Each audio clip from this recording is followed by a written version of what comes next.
वस्तुतः स्कंद पुराण के अंदर एक बड़ा रहस्यमय वर्णन आया है, क्योंकि आजकल लोग पुराणों का अध्ययन नहीं करते हैं, ठीक से जानते नहीं हैं। इसलिए ऊपर ऊपर से तैरने वाले बहुत से लोग होते हैं। जो भगवान शंकर हैं उनके आंखों से 38 प्रकार के बिंदु गिरे। भगवान शंकर का जो दाहिना नेत्र है वो सूर्य प्रधान है। भगवान शंकर का जो बायां नेत्र है वो चंद्र प्रधान है। भगवान शंकर का जो मध्य वाला नेत्र है वह अग्नि प्रधान है। इसलिए जिन जिन नेत्रों से जो जो बिंदु गिरे वो रुद्राक्ष उस तत्व की प्रधानता वाले हो गए।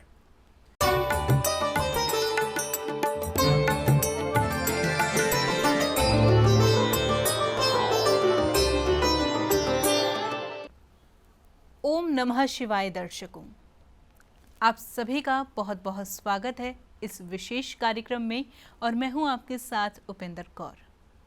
दर्शकों, आज इस कार्यक्रम में हम चर्चा करेंगे रुद्राक्ष को लेकर, क्योंकि हम सब यही जानते हैं कि रुद्राक्ष जो है भगवान शिव का ही अंश है। तो ऐसे में इससे जुड़े मिथ्स को और तथ्यों को हम जानेंगे हमारे बेहद ही खास मेहमान से, जो कि भगवान शिव की नगरी हरिद्वार से आज हम सभी के बीच में उपस्थित हुए हैं। जी हाँ, हम बात कर रहे हैं परम पूज्य आचार्य शिव योगी जी महाराज जी की। तो आइए सबसे पहले मिलकर उनका स्वागत कर लें। ओम नमः शिवाय गुरु जी। ओम नमः शिवाय। बहुत बहुत स्वागत है आपका। गुरु जी, आपने रुद्राक्ष के ऊपर कई अनुसंधान किए हैं और हम सभी जितने भी यहाँ पर दर्शक हैं और मैं इतना नहीं जानती रुद्राक्ष के बारे में, हमने कुछ गिनी चुनी बातें सुनी हैं। तो ऐसे में आपने इतने अनुसंधान किए हैं, तो आपसे मैं सबसे पहले यही जानना चाहूँगी कि रुद्राक्ष क्या है। ओम नमः शिवाय, रुद्राय नमः। भगवान शंकर का एक नाम है रुद्र, और रुद्र के जो नेत्र से निकला हुआ है आंसुओं से निर्मित है, खुशी के आंसुओं से, आनंद के आंसुओं से। जो रुद्र का ही अक्ष है, इंद्रिय है, आँख रूप में है, उसको रुद्राक्ष कहा गया है। पुराणों के अंदर ऐसे तो बहुत सी कथाएं आती है, और स्कंद पुराण के अंदर जहाँ तक हमने अध्ययन किया है जलेश्वर महादेव का वर्णन है। स्कंद पुराण के अंदर एक पूरा का पूरा खंड है जिसको हम रुद्राक्ष महात्म्य कहते हैं। उस रुद्राक्ष महात्म्य के अंदर रुद्राक्ष का बहुत विस्तार से वर्णन किया गया है। शिव पुराण के अंदर भी वर्णन किया गया है, लिंग पुराण के अंदर भी वर्णन किया गया है, और बहुत से उप पुराण और औप पुराणों के अंदर रुद्राक्ष का सांकेतिक रूप में वर्णन किया गया है। लेकिन जितना विस्तार से वर्णन स्कंद पुराण करता है उतना विस्तार से और कोई वर्णन नहीं करता है। एक एक रुद्राक्ष के बारे में बहुत विस्तार ढंग से उसके मंत्र किए, उसके जप किए, उसके मुखों की, उसकी शक्ति की, उसके देवता की, सबका वर्णन किया गया है। वस्तुतः रुद्राक्ष का जो उत्पादन है उसके बारे में बतलाया गया है कि एक बार महादेव जी ने लाखों साल तक समाधि लगा करके और अपने परम स्वरूप का साक्षात्कार किया, और जब उनकी समाधि खुलने लगी तो इस संसार के अंदर उपद्रव को देख करके, आतंक को देख करके, दुख को देख करके उनके आँख से अश्रु रूप में जल बिंदु प्रस्रवित हो गए, गिर गए। और वही जल बिंदु जब धरती के ऊपर गिरा तो वृक्ष का रूप लेकर के, पुष्पित होकर के, पल्लवित होकर के, और उसी का जो फल प्रकट हुआ वो एक मुखी से लेकर के और 31 मुखी तक बन गया, और उसका जो फल होता है अंदर का उसे हम रुद्राक्ष कहते हैं। वस्तुतः स्कंद पुराण के अंदर एक बड़ा रहस्यमय वर्णन आया है। क्योंकि आजकल लोग पुराणों का अध्ययन नहीं करते हैं, ठीक से जानते नहीं हैं, इसलिए ऊपर ऊपर से तैरने वाले बहुत से लोग होते हैं। जो भगवान शंकर हैं उनके आंखों से 38 प्रकार के बिंदु गिरे। भगवान शंकर का जो दाहिना नेत्र है वो सूर्य प्रधान है। भगवान शंकर का जो बायां नेत्र है वो चंद्र प्रधान है। भगवान शंकर का जो मध्य वाला नेत्र है वह अग्नि प्रधान है। इसलिए जिन जिन नेत्रों से जो बिंदु गिरे वो रुद्राक्ष उस तत्व की प्रधानता वाले हो गए। यानी दाहिने नेत्र से जो गिरे वो सूर्य प्रधान हो गए, बाएं नेत्र से गिरे वो चंद्र प्रधान हो गए, और जो मध्य नेत्र से बिंदु गिरे वो बिंदु आपके अग्नि प्रधान हो गए। हमारे शरीर में आपको पता होगा कि 3 ही प्रकार से रोग उत्पन्न होते हैं, वात, पित्त और कफ। इन तीनों का नियमन इस रुद्राक्ष के द्वारा होता है।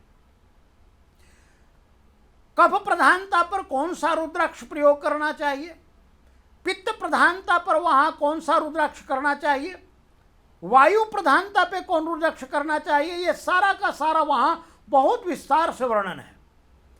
भगवान शंकर का जो सूर्य वाला नेत्र है उसे 12 बिंदु गिरे, क्योंकि सूर्य 12 आदित्य हैं, 12 तत्व प्रधान है। इसलिए 12 तत्व जो धरती पर गिरे, एक एक बिंदु गिरा, उसे 12 प्रकार के स्वर्ण प्रधान रुद्राक्ष का उत्पादन हुआ।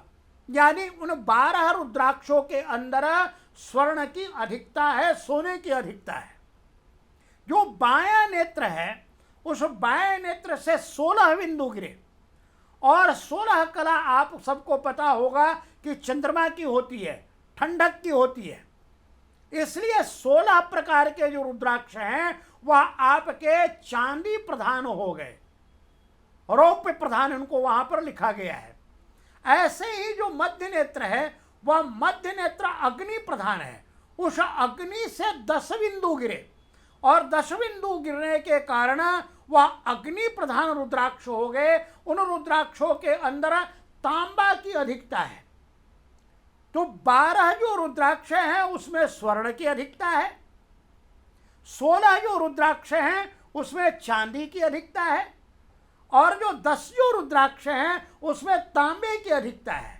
अब इन तीनों का संयोजन करके और वात, पित्त, कफ इन रोगों का निवारण होता है। इसलिए 12 में भी तारतम्य है। 12 में भी एक एक रुद्राक्षों के अंदर अलग अलग अंश से सोने की प्रधानता है। ऐसे ही जो 16 रुद्राक्ष हैं उसमें चांदी के अलग अलग तत्व की मात्रा बतलाई गई है। ऐसे ही जो मध्य से जो बिंदु गिरे हैं, वो मध्य से जो 10 बिंदु गिरे हैं उसमें तांबे की अधिकता है। यानी जिसके शरीर में स्वर्ण की कमी हो जाए, रजत की कमी हो जाए, तांबे की कमी हो जाए, यानी वात, पित्त, कफ ये कुपित हो जाए, वो यदि इस रुद्राक्ष को धारण करता है तो ये सब सम हो करके और उसकी जीवन ऊर्जा बढ़ जाती है। ऐसे तो एक मुखी से लेकर के और 31 मुखी तक उसका डायामीटर अलग है, उसके अलग अलग मुखों का वर्णन किया गया है। उसका आभा मंडल है, क्योंकि एक मुखी रुद्राक्ष तो मिलता नहीं है, उसका इतना आभा मंडल है कि उस आभा मंडल के अंदर यदि रख दिया जाए चीज़ों को तो चीज़ें जल्दी जो है ना अपना रूप परिवर्तित नहीं कर पाती हैं। यहाँ तक किया गया है, क्योंकि आजकल अब नहीं कहना चाहिए लेकिन फिर भी आपको बतला देते हैं, इस मार्केट के अंदर बहुत नकली रुद्राक्ष आ गए हैं। और आजकल तो हम बड़े बड़े महात्माओं के गले में भी पहने हुए इतने मोटे मोटे रुद्राक्ष देखते हैं, वो सब रेडवुड से बनाए हुए हैं, क्योंकि उनको परीक्षण करके लेजर के द्वारा देखना चाहिए कि ये असली रुद्राक्ष है कि नहीं। क्योंकि मार्केट में जब किसी चीज़ का बहुत ज़्यादा डिमांड हो जाता है, मांग हो जाती है, तो नकली चीज़ें वहाँ आ जाती है। तो आजकल मार्केट में इतने बड़े बड़े रुद्राक्ष जो आ रहे हैं वो बिल्कुल नकली हैं। लोगों को मैं सावधान करना चाहूँगा, क्योंकि रुद्राक्ष एक विशेष आकार में होता है और फिर रुद्राक्ष के अलग अलग रूप होते हैं। गणेश वाला रूप, गौरी शंकर वाला रूप, कमल वाला रूप, उसमें भी परीक्षण करके हमें ग्रहण करना चाहिए। किस अनुष्ठान के लिए किस रुद्राक्ष का प्रयोग करना चाहिए, किस तत्व के लिए, किस व्यक्ति के लिए, किस राशि के लिए, इसके ऊपर हमारा पूरा का पूरा ग्रंथ है। उसे देखने से ये पता आपको चल जाएगा कि रुद्राक्ष रहस्य को देखने से कि किसके लिए, किस राशि के लिए कितने मुख का प्रयोग करें और कितने मुख का कैसे उसका संशोधन करें, किन मंत्रों का उच्चारण करके उसका पूजन करें और उसका पूजन करने के बाद फिर उसको जो है लाल या काले धागे में ग्रहण करे और अपने हृदय पर लगा करके रखे, क्योंकि रुद्राक्ष का जो संस्पर्शन है वह आपके शरीर से होता है, तो आपके सारे आंतरिक तत्वों को वह सम करके रखता है और सम करके रखता है तो आपको बहुत से रोगों से निवृत्ति हो जाती है। इसलिए रुद्राक्ष के ऊपर तो बहुत सी बातें हैं, क्योंकि इसका डायामीटर, इसका बनावट का तरीका, इसके मुख का तरीका ये बिल्कुल यूनिक है, वह नकली नहीं बनाया जा सकता है। जो लोग जानते हैं, इस तत्व को जानते हैं कि जब रुद्राक्ष होता है उसका मुख एक तरफ ऐसे होता है, यदि वह फैला हुआ मुख है तो वह नकली रुद्राक्ष है, उसे ग्रहण नहीं करना चाहिए। आजकल लकड़ी के बने हुए, फेविकोल के बने हुए, फाइबर के बने हुए, बेर के बने हुए बहुत सी मालाएं चल रही है, तो जो अच्छा जानकार हो उसे जानकारी लेकर के परीक्षण करके और फिर रुद्राक्ष धारण करना चाहिए, क्योंकि यह भगवान शंकर का ही रूप है। यदि आपने शिव पुराण के तो अंदर और स्कंद पुराण के अंदर तो वर्णन है कि जो 1.25 लाख रुद्राक्षों को धारण कर लेता है वो रुद्र के समान हो जाता है। लेकिन किस तरीके से धारण करना है, पैर में कितने धारण करने का है, बाजुओं में कितना है, कमर में कितना है, हाथ में अलग है और गले में अलग है, सिर पर मुकुट के रूप में अलग है, तो इसकी सब संख्या वहां पर नियत है। भस्म धारण करके, रुद्राक्ष धारण करके और रुद्र रूप हो करके भगवान शंकर की, रुद्र की आराधना करने वाला रुद्र लोक को ही प्राप्त हो जाता है। ओम नमः शिवाय, हर हर महादेव। बहुत ही सुंदर से अभी आपने हमें समझाया कि रुद्राक्ष क्या है, कितने प्रकार के रुद्राक्ष होते हैं। अक्सर हमने यही सुना है कि 14 मुखी रुद्राक्ष तक होते हैं, लेकिन अभी आपने बताया कि 38 मुखी तक रुद्राक्ष होते हैं, 31 तक होते हैं। तो ऐसे में 31 मुखी रुद्राक्ष होते हैं, तो 31 मुखी रुद्राक्ष तक की यदि हम बात करें तो किस व्यक्ति को रुद्राक्ष किस लिए धारण करना चाहिए? अलग साहित्य में बतलाया है किस राशि के लिए किस मुख का धारण करना चाहिए और किस मंत्र के लिए धारण करना चाहिए। ये एक बहुत ही विस्तार का विषय है, वो इतने संक्षेप में नहीं बताया जा सकता। 1 मुखी से लेकर के 31 मुखी तक होता है, लेकिन 11 मुखी के बाद ये रुद्राक्ष अत्यंत दुर्लभ हो जाता है, रेयर हो जाता है, और वह लाखों नहीं, शायद 21 मुख के बाद जो रुद्राक्ष प्राप्त होते हैं वह किसी किसी को दुर्लभ रूप से प्राप्त होते हैं। 2 मुखी से लेकर के और 11 मुखी तक तो आपके सामान्यतया प्राप्त हो जाते हैं, लेकिन 11 मुखी से लेकर के 21 मुखी तक दुर्लभ हो जाते हैं, और 21 मुखी से लेकर के 31 मुख तक वाले तो अत्यंत दुर्लभ हो जाते हैं। वो कहीं कहीं करोड़ों में कोई एक रुद्राक्ष कभी कभार पैदा होता है। जैसे हमारे पास भी कई दुर्लभ है, 13 मुखी है, 14 मुखी है, ये सब हैं। लेकिन आजकल सब जो नकली आने लगे हैं उनका लेजर से परीक्षण करना चाहिए। लेजर से परीक्षण का तरीका मैं बतला देता हूं कि लेजर परीक्षण के द्वारा उसको ये पता लगाना चाहिए कि इस रुद्राक्ष के अंदर बीज है कि नहीं, सीड है कि नहीं। यदि सीड है, बीज है, तब वह असली रुद्राक्ष है, और नहीं तो यदि सीडलेस है, बीजलेस है और केवल लकड़ी से बना हुआ है तो वह 2 पैसे का भी नहीं है, उसे धारण नहीं करना चाहिए। किस व्यक्ति के लिए कितने मुख का और किस मंत्र के द्वारा, यह शास्त्र से जान करके या किसी अच्छे ब्राह्मण से जान करके या अच्छे मांत्रिक से जान करके उसका अभिषेक करके धारण करने पर आत्म कल्याण, लोक कल्याण और तीनों लोकों में सुख का भागी होता है मनुष्य। बिल्कुल। यहाँ पर आपने रुद्राक्ष धारण करने की बात कही,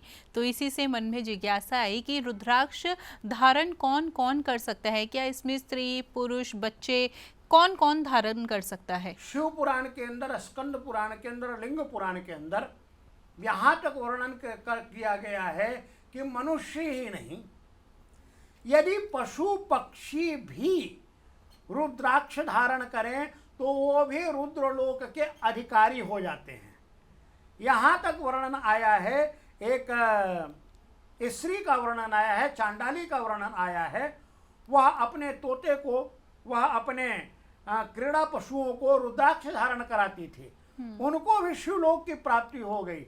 रुद्राक्ष में पवित्रता ये रखनी चाहिए कि जब शरीर अपवित्र हो तो रुद्राक्ष को थोड़ा दूर रख देवें, और जब आप पवित्र हो जाए नहा धो करके तो फिर उसको धारण करें। यहाँ तक रुद्राक्ष की कथाएं आई है जी कि जहाँ पर रुद्राक्ष है वहाँ से 1000 मीटर तक यदि कोई जीव अन्य लोक के लिए गमन करता है तो उससे रुद्रलोक की प्राप्ति हो जाती है। यदि रुद्राक्ष है और वहाँ पर यदि शरीर हमारा पात हो जाए, यानी मृत्यु प्राप्त हो जाए, तो वहाँ पर यम का अधिकार नहीं होता है, यमराज का अधिकार नहीं होता है, मृत्युदेव का अधिकार नहीं होता है, वह सीधे ही रुद्रलोक का अधिकारी होता है। और जो रुद्राक्ष धारण करता है वह यदि अपने शरीर का परित्याग करे तो सीधे ही भगवान शंकर के रुद्रलोक को जाता है। यदि शास्त्र पर श्रद्धा है, पुराण पर श्रद्धा है, संतों पर श्रद्धा है, तो इस वचन को सत्य मान करके जो रुद्राक्ष धारण करते हैं उन्हें न कभी कोई तामसिक आत्माएं सता सकती है, न तामसिक शक्तियों का आक्रमण हो सकता है। और यदि घर के अंदर आपकी तामसिक प्रवृत्ति है, यदि घर के अंदर तामसिक वातावरण है, तो आप रुद्राक्ष रखें, वह तामसिक वातावरण आपका धीरे धीरे शांत हो जाएगा। उस रुद्राक्ष को यदि आप जल में डुबो करके एक ग्लास में, शीशे के ग्लास में, और पंचमुखी रुद्राक्ष जो सरलता से मिल जाता है, सुलभता से मिल जाता है, उस जल का पान करें तो आपके अंदर से तमोगुण शक्तियां निकल करके और सात्विक प्रवृत्तियों में बदल जाता है। रुद्राक्ष के ऊपर बहुत रहस्य है। यदि रुद्राक्ष को हम किसी देवघर में रख देवें तो वहाँ पर सारे देवताओं की प्रतिष्ठा मानी जाती है। यदि आपको मान लीजिए कि कहीं पर शिवलिंग उपलब्ध नहीं है, कहीं मंदिर नहीं है, कहीं देवालय नहीं है, तो आप रुद्राक्ष की पूजा कर सकते हैं। रुद्राक्ष की पूजा मात्र करने से रुद्र की पूजा हो जाती है। पंचमुखी की पूजा करने से पांचों मुख जो देव हैं, सद्योजात, वामदेव, अघोर, तत्पुरुष, ईशान, इन पांचों की पूजा होती है। और यदि रुद्राक्ष का आप पेड़ लगा देते हैं, पौधा लगा देते हैं, अपने घर में उसका पालन करते हैं, तो आप साक्षात सोचिए कि आपने अपने घर में रुद्राक्ष को, रुद्र को आवास दिया है। और जहां रुद्र होता है वहां कोई संकट संपन्न नहीं हो सकता, कोई संकट प्रवेश नहीं हो सकता है, क्योंकि रुद्राक्ष का जो पेड़ है वह रुद्र का रूप है। आप गमले में भी लगा सकती हैं, घर में भी लगा सकते हैं, पार्क में भी लगा सकते हैं, बाहर भी लगा सकते हैं। और उसका जो रुद्राक्ष जब फलता है, तो जब फलने लग जाए तो उस फलों को आप लोगों में बांटिए, तो आप रुद्र के परम प्रिय होकर के और रुद्रलोक को प्राप्त होते हैं। बिल्कुल, बहुत अच्छे से आपने इस बात को भी एक्सप्लेन किया हमारे लिए। लेकिन एक सवाल अभी मन में और आया, एक जिज्ञासा मन में और आई। जैसे कि मैं आपको देख रही हूँ, आपने माला धारण की हुई है रुद्राक्ष की, है ना। कई लोग एक रुद्राक्ष धारण करते हैं, कई माला के रूप में धारण करते हैं, कई उसे हाथ में पहनते हैं। तो सबसे उचित कौन सा रहता है? हमें कितने रुद्राक्ष धारण करने चाहिए? ऐसा है, सबके लिए अलग अलग विधान है। आप कैसी उपासना करते हैं, सात्विक उपासना करते हैं, राजसिक उपासना करते हैं, तामसिक उपासना करते हैं, फिर रुद्र की अलग अलग शक्तियों का करते हैं, आप अघोर तत्व की उपासना करते हैं, उस उपासना के अनुसार रुद्राक्ष की संख्याओं का वर्णन है। ऐसे तो पूरे शरीर में रुद्राक्ष धारण करने का है, लेकिन आप कोई कंगन के रूप में करता है, कोई मुकुट के रूप में करता है, कोई हार के यूर के रूप में करता है, और यहाँ तक कई लोग पूरे शरीर में, पैरों में वो रुद्राक्ष धारण करते हैं। कई लोग तो बिस्तर बना करके रुद्राक्ष के बिस्तर पर सेवन करते हैं। कई लोग रुद्राक्ष की मालाएं पूरे शरीर पर लटका करके रखते हैं। तो आपकी जैसी श्रद्धा, आपकी जैसी उपासना, सबसे अच्छा उपाय ये है कि आप उसको, जैसे हमने धारण कर रखा है हार रूप में, ये तो हमने केवल बाहर अभी रखा हुआ है, लेकिन शरीर का इसका संस्पर्श होना चाहिए। ये सबसे ज़्यादा महत्वपूर्ण है, क्योंकि गृहस्थों के लिए माला धारण कर लेवे और माला को थोड़ा शिव जी पर चढ़ा करके, जल धारा पर पूजन करके और नमः शिवाय इत्यादि बोल करके, या किसी अच्छे पंडित से, अच्छे विद्वान से उसका अभिषेक करके धारण करे तो महादेव की बड़ी कृपा होती है, क्योंकि रुद्राक्ष धारण करने वाला रुद्र के समान ही हो जाता है। बिल्कुल, यहाँ पर बहुत सुंदर से आपने हमें इस बात का बताया कि हमें किस रूप में, किस तरीके से धारण करना चाहिए रुद्राक्ष को। लेकिन एक सवाल मन में और आया, जैसे कि आपने बोला कि कई बार ऐसा होता है कि जब हम स्वच्छ नहीं होते तो हम रुद्राक्ष को उतार के रख दे। तो ऐसे में एक सवाल मैं ये करना चाहूंगी कि रुद्राक्ष को घर में किस दिशा में रखें, और दूसरा प्रश्न मेरा ये है कि कुछ घर ऐसे भी होते हैं जहाँ पर पूजा होती ही नहीं है, तो ऐसे में यदि घर में किसी दिशा में हमने रुद्राक्ष रख दिया और वहाँ पे पूजा भी नहीं हो रही, तो ऐसे में कि कोई नकारात्मक प्रभाव तो नहीं होगा? नकारात्मक प्रभाव नहीं होगा, लेकिन ऐसा है कि रुद्राक्ष को केवल एक क्रीड़ा पात्र के रूप में या खेलने के लिए नहीं रखना चाहिए। भगवान रुद्र के प्रति श्रद्धा अवश्य में वो होने चाहिए, और उसका सबसे जो ऐसे तो किसी भी दिशा में रखें, रुद्राक्ष के द्वारा कोई अनिष्ट नहीं होने वाला है, कहीं भी लटका करके रखें। लेकिन जो ईशान कोण है ना, वो ईशान सर्वोत्तम देवता है, और ईशान कोण पर यदि आप रुद्राक्ष रखते हैं तो उस रुद्राक्ष के द्वारा इतनी शक्तियां निकलती है कि वो पूरे पिरामिड का काम करता है। इसलिए वहां पर आप लटका करके रखें, उसको शुद्ध रखें, साफ रखें, स्वच्छ रखें, क्योंकि बिना श्रद्धा की देवता की शक्ति का अनुभव नहीं किया जा सकता है। यदि आप उसको सामान्य माला के रूप में, रस्सी के रूप में, खेलने के रूप में करेंगे तो हीरा भी बेकार है। हीरा का महत्व भी एक जौहरी के लिए होता है, एक समझदार व्यक्ति के लिए होता है। हम लोग कहते हैं कि जंगल के अंदर जो किरात भिल्ल रहते हैं वो बड़े बड़े मानिक पत्थरों से खेला करते हैं, आम तोड़ा करते हैं, और उन्हीं मणि माणिक को ला करके और बाजार में और बड़े बड़े मार्केट में अरबों रुपये कमाया जा सकता है। तो नवेत्तियो यस्य गुणम प्रकर्षम तसं सदा निंदति नात्र चित्रम यथा किराती करिकुंभ जातम मुक्तम परित्यज्य विभर्ति गुंजाम। जो जिसका महत्व नहीं जानता है उसको उपेक्षित कर देते हैं। जैसे हम लोग पुराणों के अंदर कथा सुनाते हैं कि जो शालिग्राम है, उस शालिग्राम से अन्न को तौलने वाला कुछ भी प्राप्त नहीं करता है, क्योंकि शालिग्राम एक पत्थर है, शिवलिंग एक पत्थर है। आप शिवलिंग से आप अन्न को तौल करके बेच सकती हैं, लेकिन उसी शिवलिंग के अंदर शिव की प्रतिष्ठा करके, उस पर जल चढ़ा करके, उसका षोडशोपचार करके, और आप परम लोक को प्राप्त करके, यह लोक का सारे सुख भोग करके और परलोक को आप प्राप्त कर सकते हो। तो आपके लिए जरूरी है श्रद्धा और विश्वास।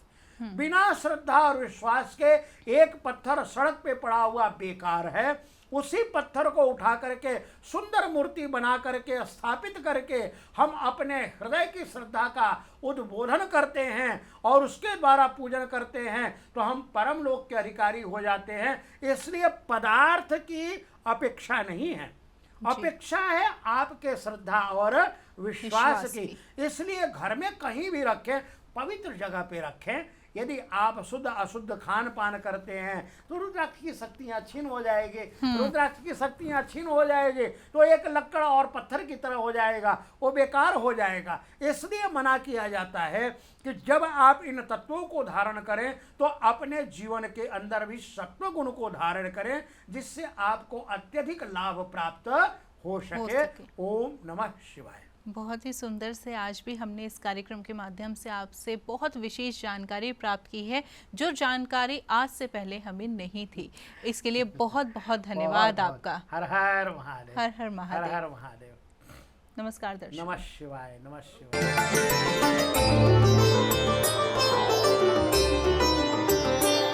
आप हमारे संतवाणी चैनल को सब्सक्राइब करें, वीडियो को लाइक करें, शेयर करें, और हाँ, बेल आइकन पर क्लिक करना बिल्कुल ना भूलें, ताकि हमारी किसी भी वीडियो की सूचना सबसे पहले आपको मिले।